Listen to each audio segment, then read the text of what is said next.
My parents used the retirement fund I built for them to buy my brother a house, so I cut them off, and what happened next shattered all they knew. I, a 33-year-old female. First, let me paint you a picture of where I'm coming from.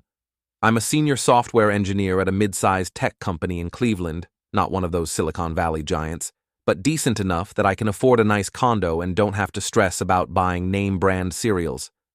I've always been the nerdy one in the family, the kid who built her first computer at 13 and thought debugging code was more fun than going to high school parties.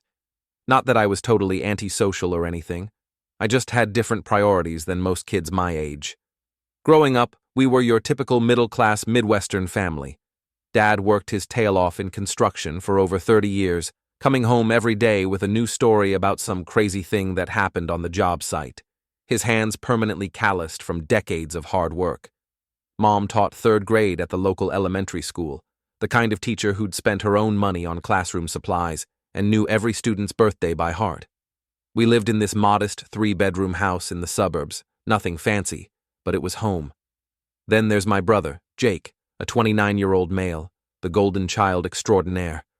I swear this kid could have set the house on fire, and my parents would have found a way to blame it on the matches being too flammable. From day one, it was like we were living in parallel universes. While I was expected to maintain straight A's, help with household chores, and basically act like a third parent, Jake got away with literally everything. Let me give you some examples because I know this probably sounds like I'm exaggerating. I wish I was. When I was 16, I got my first job at the local library shelving books. I had to save up for 6 months to buy my first laptop for coding projects. Meanwhile, Jake would casually mention wanting the latest Xbox, and bam, next thing you know, it's under the Christmas tree. When I needed new glasses, I had to wait 3 months until Dad's vision insurance kicked in. But when Jake decided he wanted contact lenses because glasses weren't cool, Mom dipped into their savings. No questions asked. The really frustrating part? Jake isn't a bad person, not really. He can actually be pretty charming when he wants to be. That classic life of the party type who always knows the right joke to tell, but he's never had to face consequences for anything in his life, and that's turned him into this entitled man-child who thinks the world owes him everything on a silver platter. College was when the differences in how we were treated became impossible to ignore. I got accepted into State University's computer science program, not MIT or Stanford, but a solid program with good job placement rates. I was over the moon, right until my parents sat me down for the talk. Apparently, they couldn't help with tuition because they were saving for Jake's future. I took out loans, worked 2 part-time jobs, one at the campus IT help desk, and another doing freelance web design, and basically lived on instant noodles and coffee for 4 years. Meanwhile, Jake bounced around 3 different community colleges, never staying more than a semester at each one because he hadn't found his passion yet. Each time, my parents paid his tuition in full, bought his books, and even gave him spending money for the full college experience. He finally dropped out completely after his 4th attempt, declaring that college isn't for everyone and that he was going to make it big in sales. I know what you're probably thinking. Why didn't I say anything? Trust me, I tried. Every time I brought up the obvious favoritism, I got shut down with phrases like, "You're just more independent," or "Jake needs extra support," or my personal favorite, "You're the older sister, you should understand." Eventually, I just stopped bringing it up. It was easier to focus on my own goals than bang my head against that particular wall. So, there I was, fresh out of college, finally landing my first real programming job at a startup, 60-hour weeks. But hey, at least I had health insurance. Jake? Well, Jake was living his best life, bouncing between random sales jobs and still living in our parents' basement. But then, everything changed when he met Sarah. Picture this, it's 2016, and I'm home for Dad's birthday dinner. Jake shows up 2 hours late, bursting through the door like he just discovered the cure for cancer. I met someone. Now Jake had met someone approximately 47 times before, so I barely looked up from my mashed potatoes. But this time was different because in walks, this woman wearing what I can only describe as Instagram model goes to Walmart. Sarah, then a 23-year-old female, was, how do I put this diplomatically, remember that girl in high school who peaked at 16 and never quite got over it? That's Sarah. She had this thing where she'd talk about her personal brand and her upcoming influencer career while having maybe 500 followers on Instagram. But the way she carried herself, you'd think she was one step away from getting verified on every social platform known to mankind. The first words out of her mouth, and I swear on my collection of Star Wars Funko Pops this is true, were, "OMG, your house is so cozy, it's like totally giving me vintage vibes." My mom's pride and joy, her carefully decorated living room that she'd spent years perfecting, just got called vintage like it was some kind of thrift store find. Mom's face did this thing where she was trying to smile, but looked like she'd just bitten into a lemon soaked in vinegar. But here's the real kicker. Within 3 months, yes, you read that right, Jake announces they're engaged, no ring, because apparently they were saving up for something special. Translation, they were waiting for my parents to fund the whole thing. My mom, bless her heart, immediately started talking about dipping into their retirement fund for the perfect wedding. I tried to voice some concerns, crazy things like maybe they should date for more than 90 days, and shouldn't they both have stable jobs first? But I got shut down faster than Internet Explorer. Sarah, meanwhile, had already created a wedding Pinterest board with over 3,000 pins, not exaggerating. She had specific requirements for everything, from the exact shade of rose gold for the table settings to the precise height of the centerpiece flowers. Remember, this is a woman who worked part-time at Sephora and lived with 3 roommates, but she was planning a wedding that would make the Kardashians say, maybe tone it down a bit. The worst part? Sarah started this passive-aggressive campaign against me almost immediately. She'd make these little comments at family dinners like, "It's so brave of you to focus on your career instead of finding love." Or "Don't worry, some men actually like independent women," said in that sugary sweet tone that makes you want to commit crimes. One time, she actually patted my hand and said, "At least you'll always have your computers." The audacity of this woman could power a small city. My parents, naturally, thought she was delightful and just what Jake needed. They ate up her act like it was the last piece of chocolate cake on earth. When she'd make those backhanded comments about my single status or my career, they'd just laugh it off with, "Oh, that's just Sarah being Sarah," like being consistently rude was some sort of quirky personality trait. The engagement party was a preview of the nightmare to come. Sarah insisted on having it at this super expensive restaurant downtown, complete with a champagne fountain because apparently regular champagne glasses weren't fancy enough. Jake, who was between jobs again, couldn't contribute a dime. Want to guess who ended up footing the bill? Yep, my parents took out a loan for an engagement party. I remember sitting there watching Sarah hold court like some discount royalty, thinking, this cannot possibly get worse. Oh, sweet summer child past me had no idea what was coming.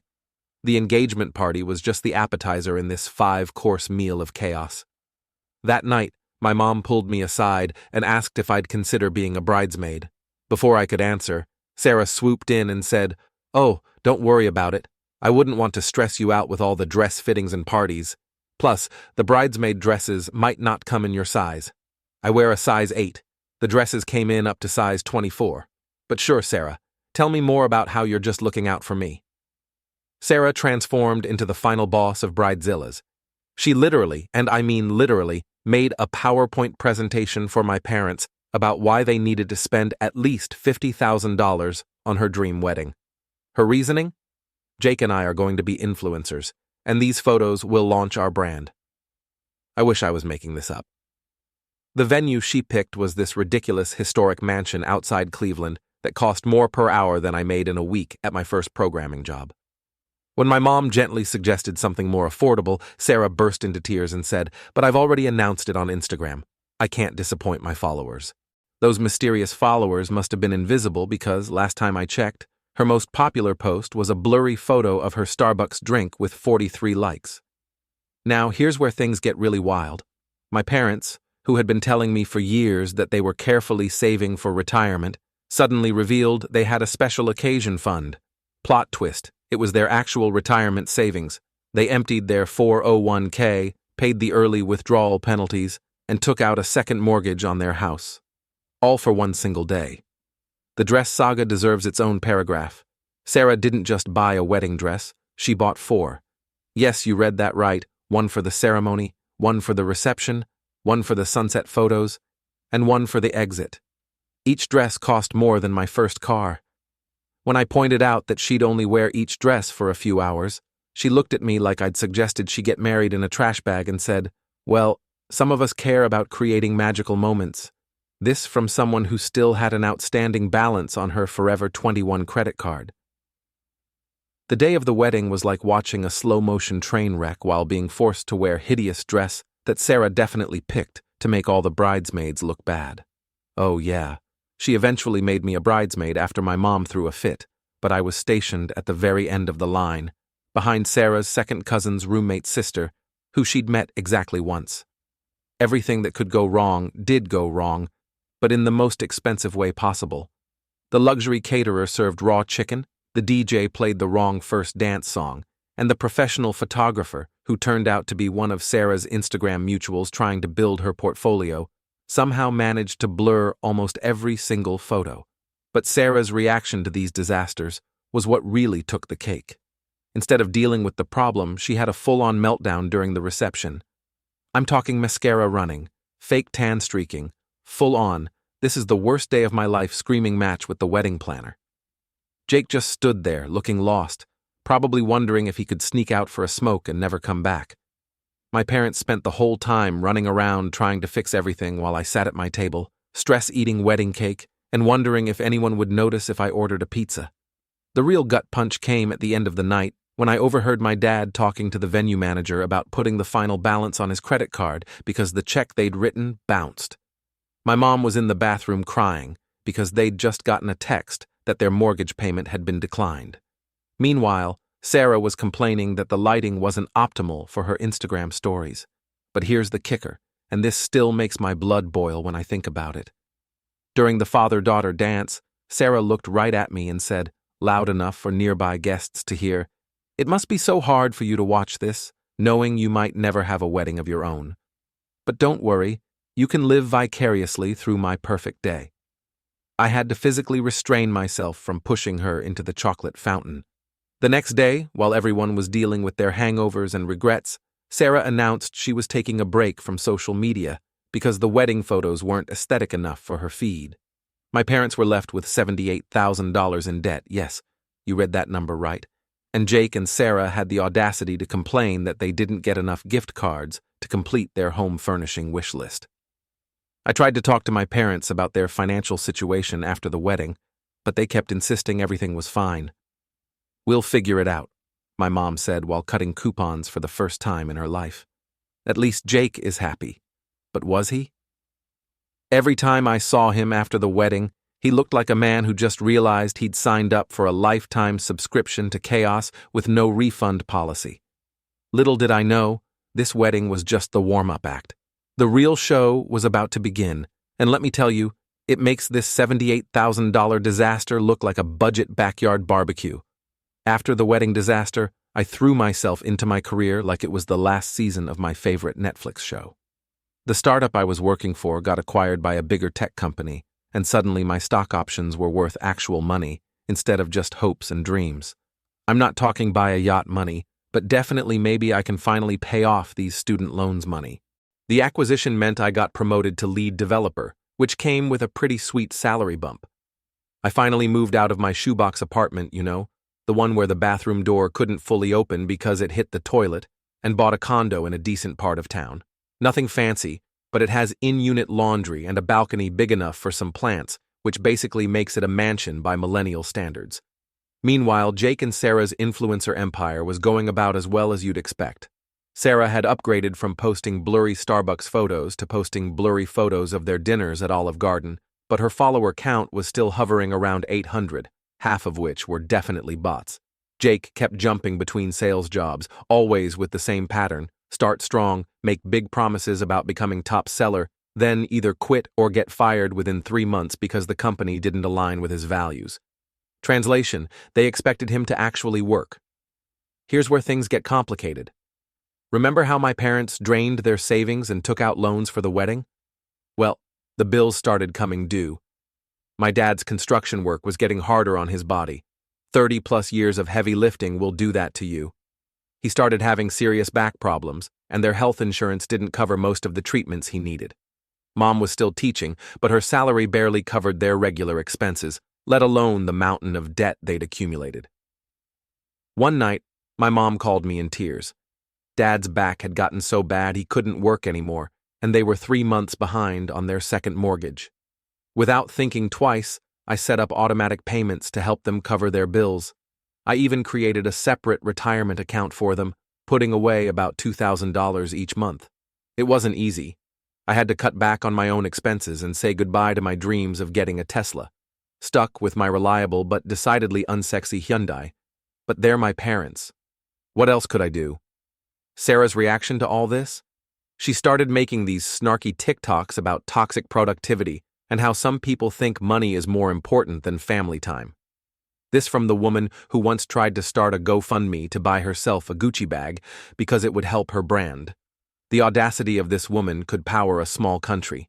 Things got even more bizarre when Jake and Sarah announced they were expecting their first kid. Instead of, preparing financially for parenthood, they decided this was the perfect time to start a family lifestyle blog.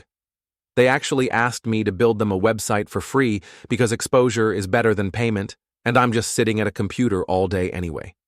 When I suggested they use Squarespace instead, Sarah cried to my parents about how I never support their dreams. By the time their second kid came along, yes, they decided one wasn't enough. They were living in this sketchy apartment complex where the elevator had been temporarily out of order since Obama's first term. Sarah kept posting these weirdly filtered photos, trying to make it look like some kind of bohemian paradise, with captions like, "Living that authentic life, and you don't need luxury to be rich in love." But behind the scenes, they were constantly asking my parents for money. The real kicker? Every time I achieved something, a promotion, condo purchase, maxing out my 401k, they'd find a way to make it about them. When I got an award at work for leading a major project, Sarah posted this long Instagram rant about how career women are missing out on life's true purpose. When I bought my condo, Jake told our parents it wasn't fair that I had so much extra money while his kids had to share a room. I tried to help them too, in practical ways. I offered to teach Jake basic coding so he could maybe get into tech sales. Better job security, I sent Sarah resources about actual social media marketing careers. I even offered to pay for financial planning sessions. But nothing stuck. They were too busy building their brand to actually build their future. Then came the ask. It started with a phone call at 3 a.m. You know those calls that make your stomach drop before you even answer? Yeah, it was one of those. I fumbled for my phone, thinking it must be an emergency, only to hear Sarah's overly excited voice. "OMG, you'll never believe it. We're pregnant again with number 3. Isn't that amazeballs?" I mumbled some congratulations while mentally calculating how many more times they'd ask my parents for emergency money with another kid in the mix. But Sarah wasn't done. She launched into this whole speech about how they'd been manifesting their dream home, her actual words, and had found this perfect house in Maple Heights, the fancy part of town where houses start at $500,000. "So here's the thing," she chirped, like she was about to ask to borrow a sweater instead of hundreds of thousands of dollars. "We need you to buy it for us. Mom and Dad think it's a great idea." I literally had to put the phone on mute for a second to laugh hysterically into my pillow. When I got my composure back, I tried to let her down gently. "Sarah, I can't afford to buy you guys a house. I'm already helping Mom and Dad with their bills." Her response? "But you make so much money just playing with computers all day, and we need this house. Our apartment isn't safe for the kids anymore. Did you know our neighbor has a motorcycle?" A motorcycle? What kind of environment is that for children? The next day, my parents invited me over for dinner. I should have known something was up when Mom made my favorite lasagna. She only breaks out the fancy recipe when she's about to drop a bomb. Sure enough, halfway through dinner, they started their tag team guilt trip about the house. "Honey," Mom started, pushing the garlic bread toward me like carbs could soften the blow. "We know you're good with money, and Jake and Sarah really need this. The kids deserve a better neighborhood." Dad jumped in. "When I was your age, family helped family. Your uncle helped me buy our first house. Fact check, Uncle Bob loaned them $5,000 in 1985. Not exactly the same as buying a $500,000 house in 2022. I tried explaining that I couldn't afford it, that I had my own future to think about, my own potential family someday, but they weren't listening. They'd already decided I was being selfish. The dinner ended with me leaving early, my mom crying, and my dad giving me that disappointed look he usually reserved for when Jake lost another job. But here's where it gets really wild. A month later, I was doing my monthly budget check. Yes, I'm that person. I have spreadsheets for my spreadsheets. I logged into the retirement account I'd set up for my parents, the one I'd been faithfully putting $2,000 into every month for years. Balance, $0.00. I literally spit out my coffee. I called my bank thinking there must be some mistake. Nope, the money was gone. All $175,000 of it. Years of careful saving vanished. I called my mom in a panic thinking they'd been scammed. She gave me this whole song and dance about lending it to my aunt for medical bills, but something felt off. I called my aunt. Surprise, she had no idea what I was talking about. Finally, I confronted my parents in person. Mom broke down crying. She does that a lot, have you noticed? And admitted they'd given the money to Jake and Sarah for a down payment on their dream house. Let me repeat that. They took the money I had saved for their retirement and gave it to my brother for a house he couldn't afford. I lost it. Like completely lost it. Our management. System? You out of your minds? I screamed. That was your retirement money. What are you going to live on? Social Security? Dad's back is getting worse, your medical bills are increasing, and you just gave away your safety net. Their response? Dad actually had the audacity to say, well, we had to do this because you refused to help. You can abandon your brother, but we can't turn away from our son. I felt like I was in the Twilight Zone. These people had watched me scrimp and save for years to build them a retirement fund. They'd seen me drive an old car, live in a modest condo, skip vacations, all so they'd be secure in their old age. And they just gave it away to Jake and Sarah, who had never shown an ounce of financial responsibility in their lives. Mom tried to calm me down, saying they had no choice because Jake and Sarah needed the house for the children. She even tried to guilt me by saying, "You're single. You don't understand what it's like to have kids." I stormed out, but not before delivering my ultimatum. Either they get the money back, or I'm done. No more monthly support, no more paying their bills, no more bailing them out. They chose Jake over me one too many times. You know that feeling when you're watching a horror movie and you're screaming at the characters not to go into the dark basement, but they do it anyway? That's basically how I felt watching the next few months unfold. After I cut off financial support to my parents, Sarah posted this long Instagram rant about how some people think money is more important than family, and how they would step up and take care of the family since others had abandoned their responsibilities. The post got 34 likes, including 1 from her mom and 3 from her alternate accounts. At first, they actually seemed to be making it work, or at least that's what it looked like on social media. Sarah was posting daily updates about their blessed life in their new house, complete with perfectly staged photos of their morning routine, which apparently involved drinking coffee on their fancy new front porch while wearing matching pajamas. She even started a YouTube channel called Living Our Best Life with the Williamsons, which peaked at 127 subscribers, but you can only filter reality so much before it starts showing through the cracks. The first sign of trouble came when Jake lost his latest sales job, something about restructuring, but knowing Jake, it was probably because he spent more time helping Sarah film TikToks than actually selling anything. Sarah tried to spin this as a blessing in disguise because now Jake could be her full-time content manager. I'm not making this up. She literally expected them to live off her non-existent influencer income while raising 3 kids and paying a mortgage. My parents, meanwhile, were trying to put on a brave face, but I could see them struggling. Mom started selling her beloved antique collection piece by piece on Facebook Marketplace. Dad's back got worse, but they couldn't afford his physical therapy anymore. They kept insisting everything was fine, that Jake and Sarah were helping out, but their utilities got shut off twice in 1 month. I found this out from our neighbor, Mrs. Peterson, who let them run an extension cord to her house so their food wouldn't spoil. Yeah, it was that bad. About 4 months in, the wheels really started coming off. Sarah's Instagram story switched from morning routine posts to long, tearful rants about haters and negative energy after people started calling out her obviously fake lifestyle. Their perfect new house started looking less perfect. The lawn wasn't being mowed, Amazon packages stopped showing up daily, and their fancy SUV disappeared from the driveway. I later found out it got repossessed. Then came the credit card debt revelation. Turns out they'd been maxing out cards left and right, trying to maintain their influencer lifestyle. We're talking multiple cards, all maxed out. Sarah had apparently convinced Jake that they needed to invest in their brand by buying things like a $2,000 camera, ring lights, a podcast, microphone setup.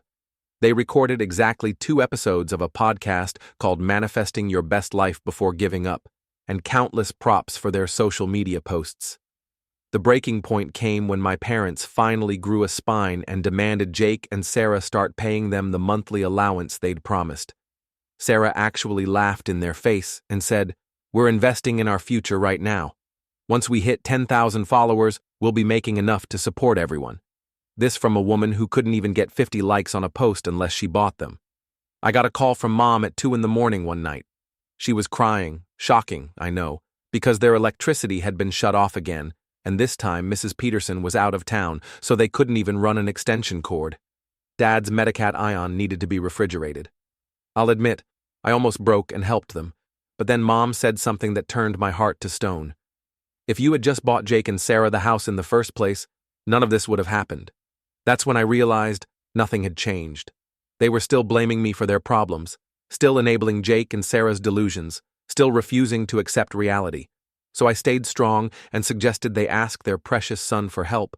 Instead, want to know what Jake and Sarah's response was when my parents went to them, desperate for help. Sarah literally filmed their interaction for her Instagram stories, painting herself as the victim of toxic family members who only want handouts. She ended the video with a promo code for some sketchy weight loss tea. The video got 89 views, but it all hit rock bottom one Tuesday morning. Mrs. Peterson, actual saint of a neighbor, called me in a panic. She'd gone to check on my parents and noticed a moving truck at Jake and Sarah's house at 4 in the morning. Not the normal kind of moving truck either. We're talking one of those sketchy rental vans that definitely had seen better days. When my parents went over to investigate later that morning, the house was completely empty. Like not just moved out empty, we're talking took every single light bulb and cabinet handle empty. Sarah's precious ring light setup? Gone. The kids' toys? Gone. Even the fancy doorbell camera they'd insisted was essential for their home security content series had been ripped off the wall. But here's the real kicker. They didn't just disappear with their own stuff. They somehow managed to get their hands on my parents' emergency credit card, the one Mom kept just in case, and maxed it out with a $5,000 cash advance the day before they left. Mom had given them the card to buy groceries when they were struggling last month. I guess, in their minds, disappearing in the middle of the night counts as an emergency. The realtor who showed up the next day dropped the next bomb. Jake and Sarah had listed the house for sale 3 weeks earlier. They'd already accepted an offer and were just waiting for closing. They'd managed to keep this secret from everyone, probably because they'd blocked the entire family on social media after their last big fight with my parents about money. Want to guess what they did with the sale money? Because it gets better, or worse, depending on how you look at it. They not only pocketed the down payment my parents had given them, my retirement savings, but they also somehow convinced the buyers to pay in cash and wire the money directly to their account instead of going through the proper channels. The real estate agent was furious. Apparently, they'd spun some story about needing the money quickly for a family medical emergency. She only found out about the sketchy deal when she showed up to do the final walkthrough and found the house abandoned. The buyers are now threatening to sue everyone involved, which is just the cherry on top of this disaster sundae. My parents were devastated, obviously, not just because their golden child had screwed them over again, but because they'd lost access to their grandkids, too. Sarah's last Instagram post before deleting her account was a long rant about how they were leaving toxic energy behind and starting fresh, where their dreams could flourish. She tagged it as being in Miami, but knowing Sarah, that's probably just another lie. Here's where it gets really sad, though. My parents finally hit rock bottom. Dad's back got so bad he couldn't even get out of bed some days, and their health insurance lapsed because they couldn't afford the premiums. Mom had to pick up extra tutoring jobs after school just to keep the lights on. They were surviving on ramen noodles and whatever Mrs. Peterson accidentally made too much of for dinner. Then came the day I'd been both dreading and expecting. Mom showed up at my condo looking about 10 years older than the last time I'd seen her. She broke down completely, not the manipulative crying I'd gotten used to, but real, raw, broken sobs. For the first time, she actually apologized, not just a quick sorry, but a real acknowledgement of how badly they'd screwed up by enabling Jake his whole life and taking my support for granted. Dad was harder to crack, but even he finally admitted they'd been wrong. The final straw for him was finding out Jake had stolen his prized fishing gear, the last thing he had from his own father, and probably sold it for cash before they disappeared. So, here's where we are now. I've started helping my parents again, but with very clear boundaries this time. They've agreed to financial counseling, it's a condition of my help, and they're finally starting to understand how their enabling behavior contributed to this whole mess. I'm not paying all their bills like before, but I am making sure they have food and can afford their medications. As for Jake and Sarah, they've completely vanished, changed their numbers, deleted all social media. Though Sarah did try to start a new Instagram account under a different name, I found it, because she still used the same old hashtags like #mushablist and #muchinlivingmybestlife. The police said that since my parents willingly gave the money, there's not much they can do. The only update we got was a postcard, no return address, with a picture of palm trees and the message kids are doing great, living our dream, don't try to contact us, we're done with the negative energy. P.S. Sorry about the credit card, we needed it for gas money. The postmark said Orlando, but who knows if that's really where they are. Mom asked me the other day if I think Jake will ever come back. I told her the truth, probably only when he needs money again. But this time, I know we'll all be strong enough to say no.